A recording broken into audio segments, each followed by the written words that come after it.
44 елның 2 декабрында безне пассажир поездына утыртып Италияның көньягындагы Таранто шәһәренә китереп төшерделәр. Анда озак тоткарламадык. Англия корабы безне бортына алып Кахира каласына килеп төштек. Бу союздаш илләр безнең ватанга кайтуны һаман сузалар. Алда котышкыч михнәтләрне күрәсебезне белгән шикелле. Төрле мәмләкәтләр күрсәтеп рәхәттә йөздереп калырга уйлыйлар иде бугай. Кайтырга ашкыну. Күңелдә сулкылдаган билгесез сагыш әллә нинди шигырь юлларына этәрә дә кулыңа каләм аласың.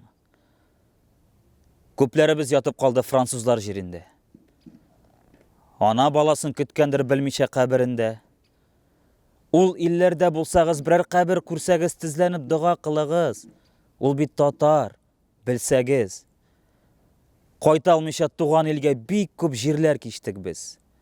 Франция, Италия, Мисырга да җиттек без. Эй, энем, энем.